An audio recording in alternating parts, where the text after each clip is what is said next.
Quem esta semana nos visita na Livraria Ideal é Walter Ugumem. Nasceu há 38 anos em Henrique de Carvalho, hoje Saurimo, em Angola, mas logo aos 2 anos e meio veio radicar-se no Norte. Romancista, poeta, letrista, dramaturgo, cronista, argumentista e contista, está traduzido em países como a República Checa, Eslovénia, Tunísia, Estónia, Israel e Estados Unidos. Já ganhou o Prémio Almeida Garrett de poesia e o Prémio José Saramago no romance.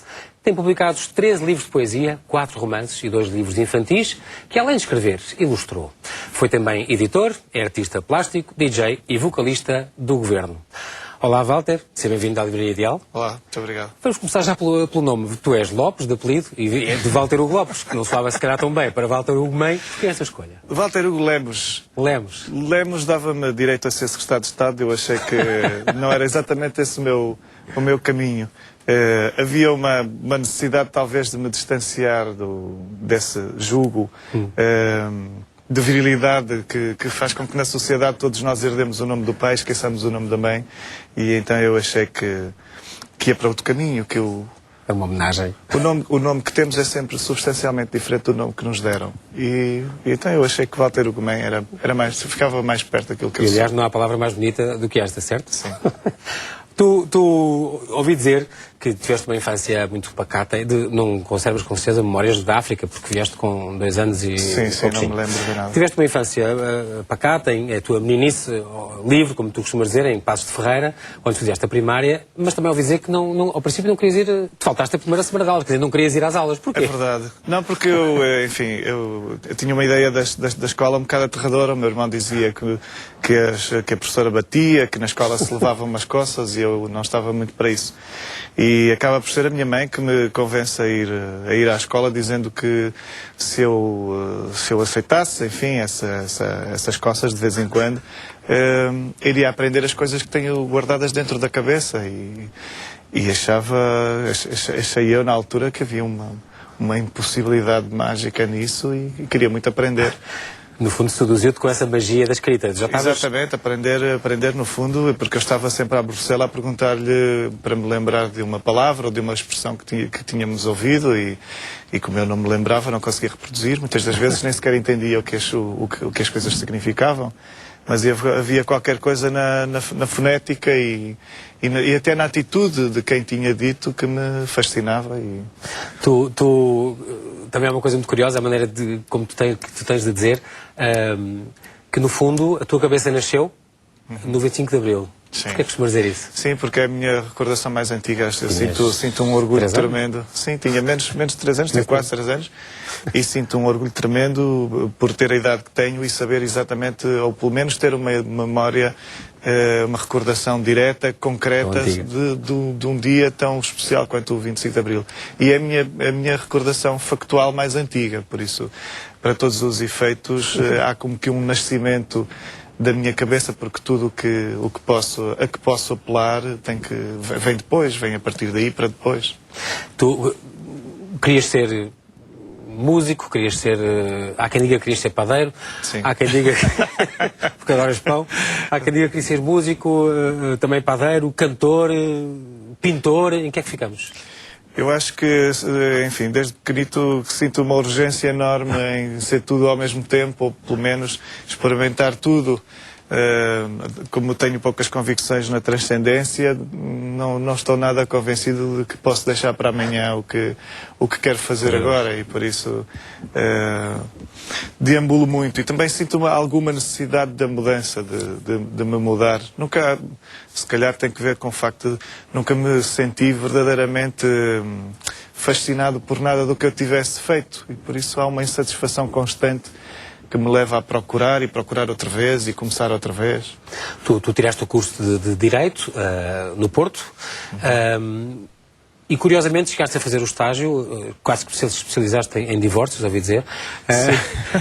E também curiosamente foi o teu próprio patrono, o doutor portanto, Almeida Sampaio, que até te sugeriu a carreira que hoje tens, no fundo. Eu tinha, na altura, tinha o meu primeiro livro de poemas publicado e eu acho que o meu patrono, um advogado já muito estabelecido, muito prestigiado, vivia obcecado com a ideia de traduzir o Ulisses do Joyce E quando percebeu que, enfim, que a sua vida foi passando e que esse projeto, embora monumental, nunca conseguiu pôr em prática, quis para mim o que não conseguiu ter para ele. E então, dada a altura, disse-me: Dr. Lemos, fuja disto, fuja enquanto pode. Mas, ao mesmo tempo, não descer um bocadinho a dizer dedica-te a outra coisa, porque também pode ser interpretado assim. Sim, não, mas eu acho que, enfim, ele genuinamente gostava de mim, inclusive ofereceu-me um escritório e ofereceu-me a possibilidade de fazer uma parceria com ele, por isso eu teria tido uma carreira muito segura, muito apoiada na advocacia, e acabei por deitá-lo fora, e devo dizer que o deitei fora para ir trabalhar na altura no Centro de Estudos Regianos a custo zero, ou seja, nos primeiros meses, sem saber sequer se poderia vir a ser contratado ou não pela associação. Fui trabalhar e trabalhei durante uns meses absolutamente grátis. Preparava-se o centenário do José Régio, com certeza? Preparava-se o centenário do José Régio e eu precisava de acreditar que um dia trabalharia envolvido na cultura. Não precisava de ser imediatamente nos livros, mas em qualquer coisa que me fizesse estar perto dos artistas e dos criadores. Que era o meio que tu procuravas? Era o meio que eu procurava e que me sentia a respirar melhor. Não precisava disso. Tu és um prosador convertido, porque começaste na poesia e para ti foi no fundo, alguém dizia que foi a prosa, foi a poesia que te lançou, ou foi a poesia, pronto começaste, mas foi no fundo a prosa que te lançou. Sim. Tu eras na altura em que estavas a fazer, tu fizeste uma pós-graduação em literatura portuguesa, contemporânea, mas tinhas grandes invectivas contra a prosa e dizias a poesia que é. É verdade. Hoje quem te viu, quem te viu. Sinto algum embaraço, nem percebo como é que vocês descobrem essas coisas todas, mas eu sonhei para mim, de facto, um futuro na poesia, ou seja, se é que se pode sonhar com tal coisa, porque é tão incerta, é uma glória tão incerta, mas sempre me imaginei nas letras como um poeta, e subitamente, por causa de ter de escrever a minha tese de mestrado e porque bloqueei e não a consegui escrever, comecei a escrever uma história a partir de uma frase que apontei e que seria um verso, que seria... mas que por algum motivo me foi suscitando sempre mais história, e aquilo de um pequeno poema em prosa tornou-se num pequeno conto, e num conto médio, num grande conto, e depois uma novela. 50 páginas, 80 páginas. Estava escrito um romance e não sabia muito bem como virar com isso. Estamos a falar O Nosso Reino, que aliás começa com esta frase emblemática, que era um homem, como é que é? Um homem muito triste. Era o homem mais triste do mundo, diziam dele as pessoas, impressionadas com o modo como partia as pedras na cabeça e abria os bichos com os dentes tão caninos de fome. Espantoso. É realmente uma frase que... Era esta frase que tu tinhas inteira? Era esta frase que existia e eu tinha tomado nota desta frase talvez 2 anos antes e esqueci e de repente fiquei impressionado e pensei, mas que homem é este? O homem mais triste do mundo, e andei à procura dele. Acabaste por descobrir o tal coveiro, mas isso é para depois se ler mais à frente. Tu, como alguém dizia, eras mais conhecido como poeta, mas ficaste mais interessante como prosador. Depois criaste Alguém diz que eu sou o poeta arrependido, enfim. Exato. Foi convertido porque era mais simpático. Nunca esperaste realmente ser um prosador, mas no entanto, o romancista que tu és, no fundo dá-te para fantasiares a tua vida e para te recriares também. A propósito da linguagem, e eu comecei este programa com esta provocação, não te vou perguntar porque é que usas só minúsculas, para o teu grande gáudio, mas, no entanto, tu brincas com a linguagem, não é só isso, tu não usas sinais de interrogação, não usas sinais de exclamação, brincas muito com a linguagem, inventas uma linguagem para ti, inclusive neste teu segundo romance, tu inventas uma linguagem como é algo passado na Idade Média, pertence à Idade Média, inventas uma linguagem, não português arcaico, mas que tu achas que soaria, que poderia parecer como que é uma coisa muito engraçada, brincas com a língua assim. Essa é a piada do livro. E claro que isto suscitou, por exemplo, a grande adesão do nosso Nobel, José Saramago, que te rasgou os maiores elogios, ganhaste aliás o prémio José Saramago. Tu quiseste, foi do teu modo próprio, começaste a escrever assim porque te apeteceu, ou pensaste, eu vou fazer uma coisa diferente, que é para dizerem... Eu acredito na literatura como um ofício de linguagem, obviamente. Há um enredo, há sempre uma mensagem, a temática tem que estar presente. Eu faço livros para dizer alguma coisa, mas enquanto literatura, o que define a literatura para mim é o modo como as coisas são ditas. E por isso, escrever um livro ou escrever um romance é sobretudo como escrever um romance. Essa é a grande questão, porque uma história toda a gente tem. E se quisermos, a própria temática já faz parte do âmbito da cidadania. Enfim, os temas para os meus livros eu vou buscar a minha experiência enquanto cidadão, enquanto ser humano, e por isso é algo que acomete a toda a gente, quer dizer, a preocupação com assuntos, sejam eles quais forem. O que transforma um determinado ser humano cheio de assuntos num escritor é depois esse clique que faz com que o discurso transcenda a pura coloquialidade ou a reportagem e ascenda a uma característica da literatura. E por isso eu sempre estive preocupado com a forma como se escreve. E encontrar exceções parece-me que é o papel do escritor, ou seja, não para cumprir regras temos o didatismo, tudo o quanto devemos fazer no âmbito académico, mas depois no mundo da arte, porque a literatura está na arte, no mundo da arte nós temos de procurar exceções e transgredir tudo quanto possamos.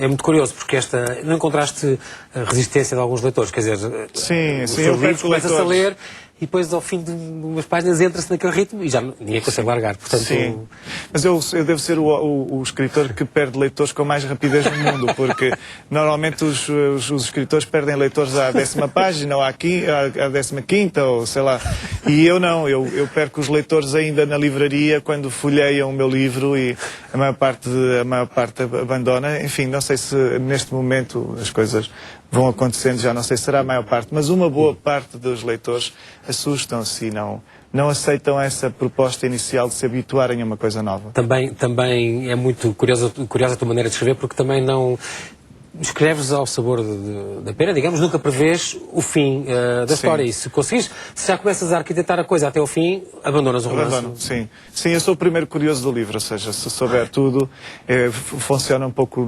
através do método da coscovilhice.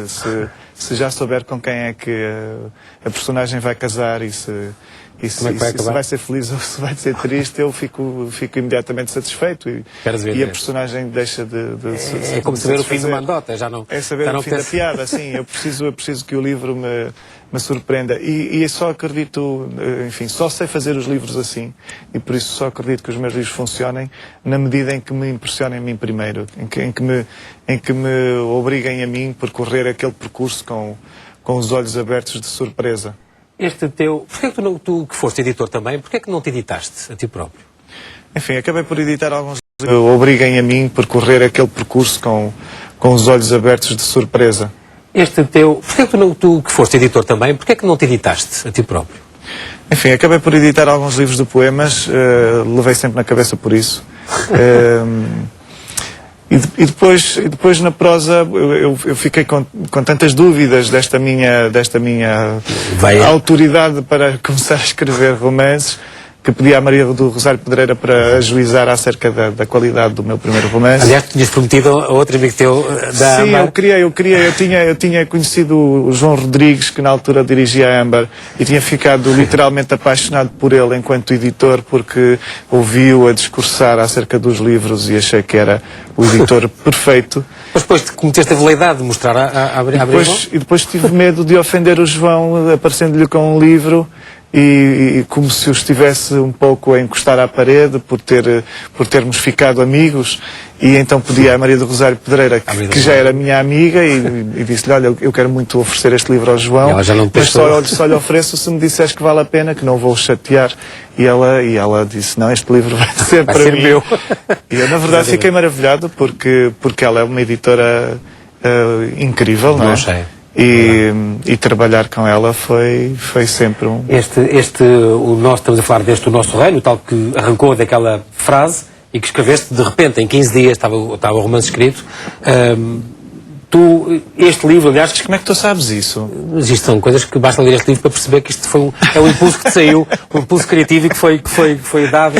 Estou assim também nu. Devo ter entrado sem roupa e não percebi. A propósito de te sentiste nu e de teres entrado sem roupa, num dos seus poemas, por exemplo, há um livro, há Há um livro em que eu estou nu na capa, é verdade, é em que verdade. te deixaste fotografar nu e apareceste na Sim. capa, porquê? De propósito para chocar, para... Não, porque achas não bonito, faço as coisas para chocar. Eu, se for chocante, é pela minha natureza, não é por vontade de... Não, porque eu acho que esse livro é um livro muito penalizador para mim, é um livro sobre desamores, é um livro sobre um desejo amoroso estrondoso, essa é uma vontade quase de morrer de amor. E é um livro, no fundo, em que há uma exposição de uma certa intimidade e há um jogo com a intimidade que me pareceu casar bem, ser o momento certo, até porque eu acredito que a sociedade desenvolve um pudor demasiado acerca da nudez, acerca do corpo, e eu achava interessante que as pessoas andassem nuas na rua e, enfim, fiz a minha parte. Tu também foste, como eu expliquei há bocado, foste editor e tiveste a sorte, por exemplo, nas Quasi, que mostrámos alguns livros deles, ter conhecido, ter conseguido convencer o Caetano Veloso, por exemplo, a editar cá, um convite que ele aceitou e que não tinha aceito nunca antes. Sim, foi surpreendente quando lhe falamos, conseguimos aceder ao Caetano Veloso nos bastidores do Coliseu do Porto, no fim de um concerto, e perguntámos-lhes: Caetano, somos uma pequena editora, chamámos-nos Quasi e adorávamos reunir as suas letras, e ele disse: está legal, e pedimos os contactos, ele deu-nos os contactos e disse que sim a tudo, e subitamente até do Brasil nos telefonaram e nos escreveram, porque estava toda a gente perplexa como é que a pergunta feita nos bastidores do Coliseu do Porto tinha obtido a resposta que as editoras brasileiras procuravam há décadas. Este teu segundo livro, que foi aliás o que ganhou o prémio José Saramago, O Remoço de Baltasar Serapião. Todos os teus livros têm temas, este, por exemplo, foca um bocadinho este medievalismo do machismo português, e estes maus tratos, esta violência doméstica. Era essa a imagem que querias passar e querias pôr as pessoas a pensar nisso? Sim, quando eu dizia que se calhar os temas advêm da condição de cidadão, e por isso toda a gente tem temas.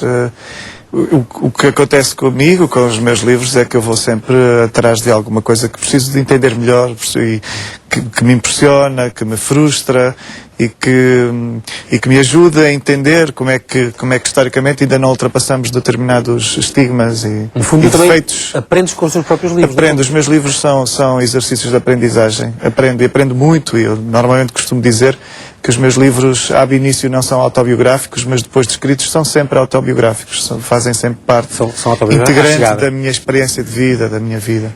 O ano passado já saiu o Apocalipse dos Trabalhadores, situado lá em Bragança, e onde as heroínas, digamos, são duas mulheres adias. Sim. Quiseste, de propósito, situar no rural mais interior, com duas mulheres adias e um ucraniano, esta história, para falar um bocadinho da imigração e da precariedade laboral e isso tudo? Sim, porque bem ou mal, temos a tendência para considerar que o recôndito do interior conserva ainda uma identidade portuguesa mais genuína, o que nem sempre é verdade.